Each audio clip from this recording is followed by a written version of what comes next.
Good day, everyone. We are going to have a discussion now. I will be discussing to you about quadratic equation involving rational algebraic expression. This is a work problem. Okay, so we'll go directly to the illustrative example. So Mario and Kenneth work in a car wash station.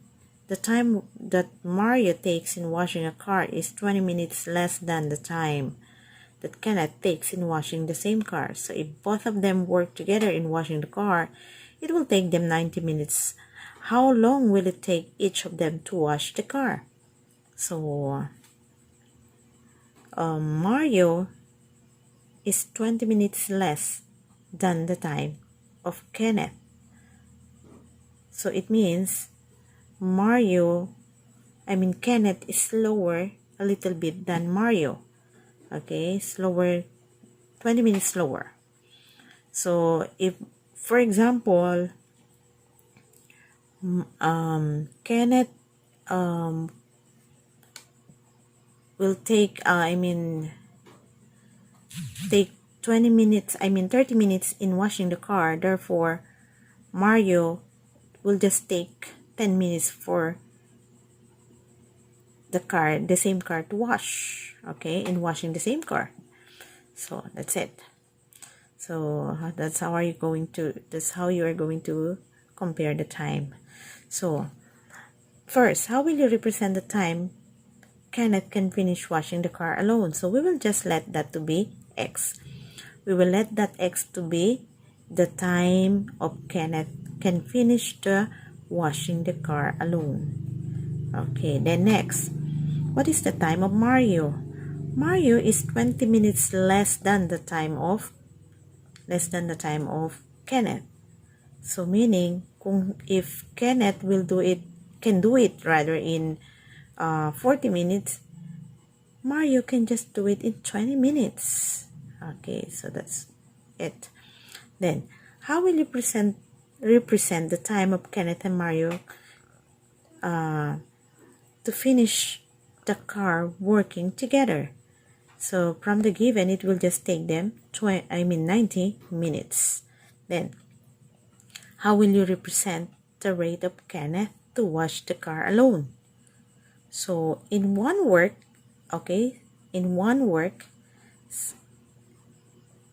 it will take X minutes for Kenneth to finish the washing of car alone. For Mario,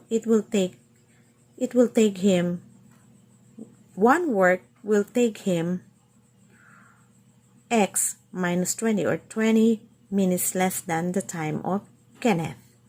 So that's it. Have a table. So this is Kenneth, Mario, and both. So these are the time in minutes. So it will take X minutes for Kenneth to wash the car alone, and it will take 20 minutes less than the time of Kenneth for Mario to wash the car alone. And if both of them will work together, it will just take them 90 minutes. What is the rate? So ito na yung rate. It should be work over the number of minutes. Okay, alone. So that is the number of minutes for Kenneth and the number of minutes for Mario to do it alone. And if they will do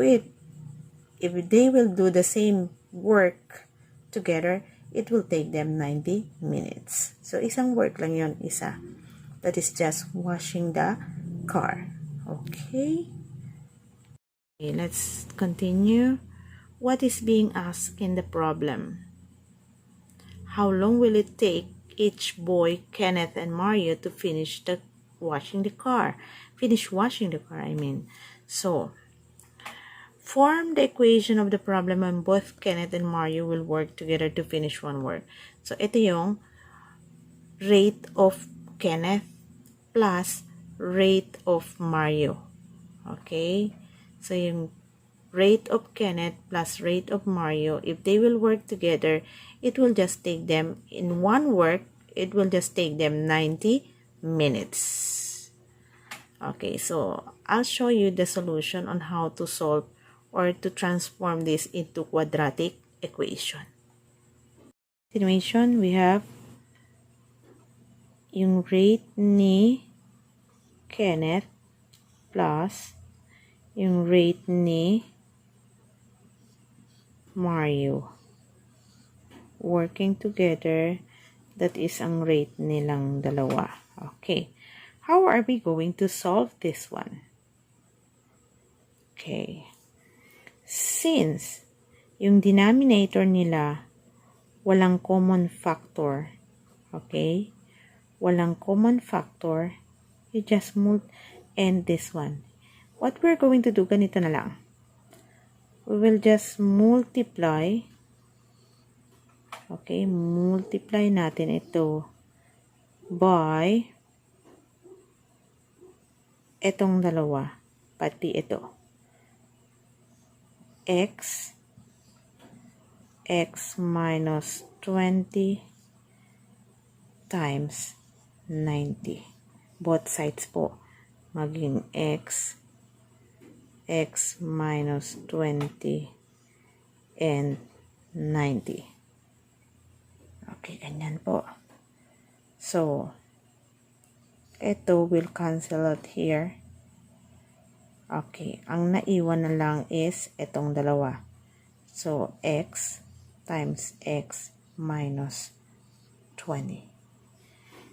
Ito naman, multiply natin dito. Okay. So, magiging x times, etong x, mawawala na to dito. So, if you will multiply it here, ang x mawawala yan. So, ang naiwan na lang is 90x minus 20. Pag i-multiply nyo naman dito, itong x minus 20, mawawala yan. So, ang maiiwan na lang, ang 90 and x. So, plus 90x. Yan. Next, 90x, okay, 90 times x is 90. 90x, I mean. 90 times 20 is 1,800 plus 90x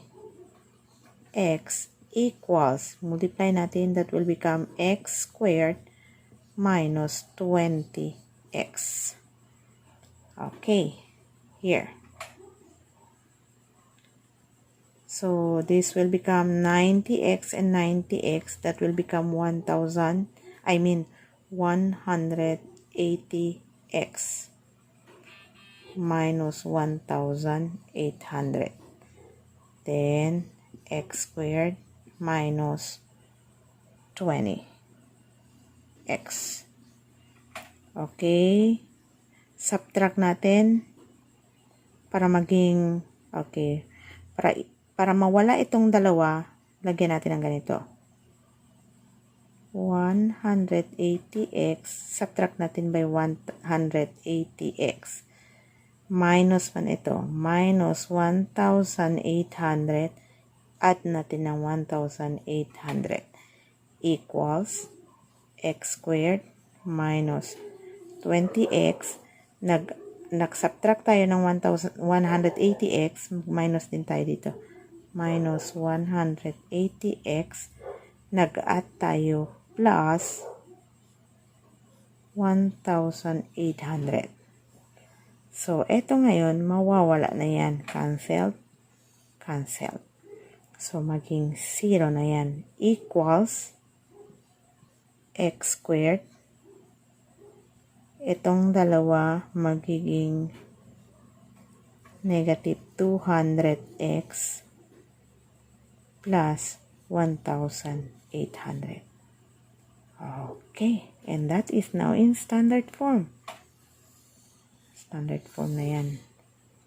Okay. Continue. Yung kanina is x squared minus 200 x plus 1,800 equal 0. So how are we going to solve for x? So we will factor.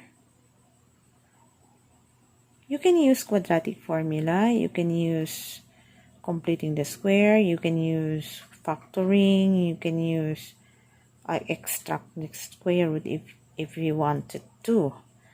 Then here, what if we're going to use factoring?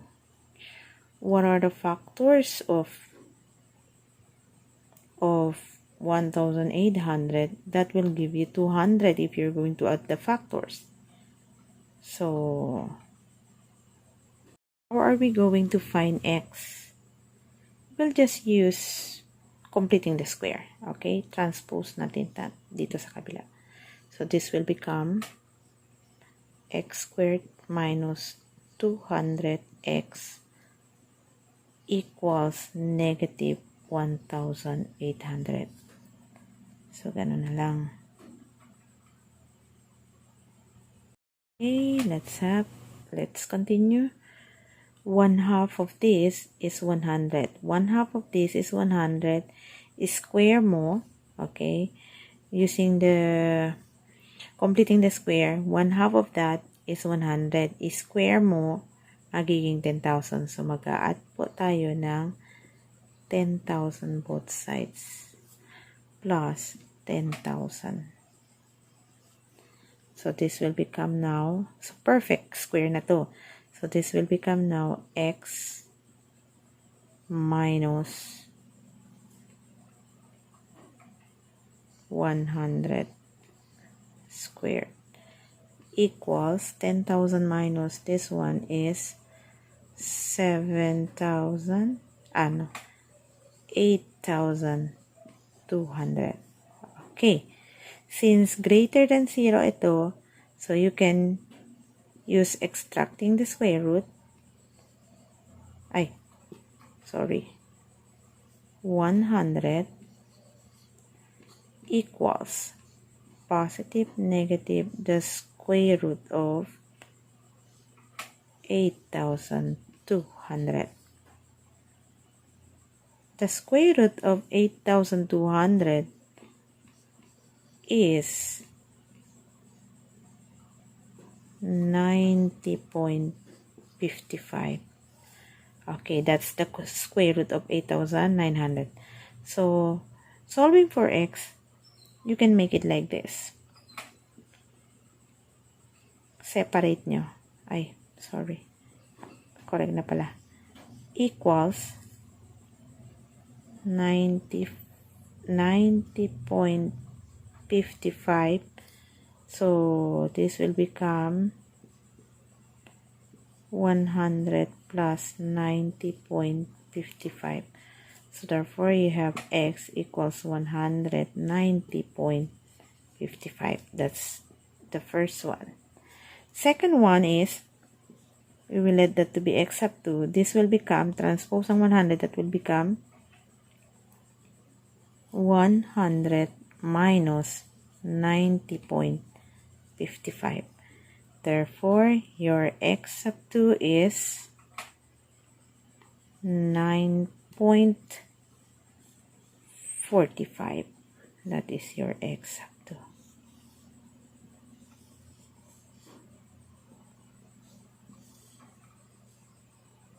Yan po.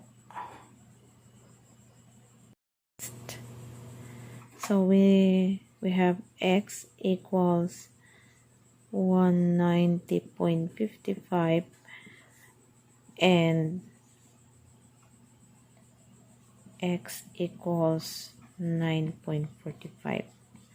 Let's say we will choose this one as Kenneth time. Okay, we will choose this as Kenneth time in washing the car alone. So therefore, Mario is 20 minutes less. So therefore, we have 190.55 minus 20. So that is 170.55.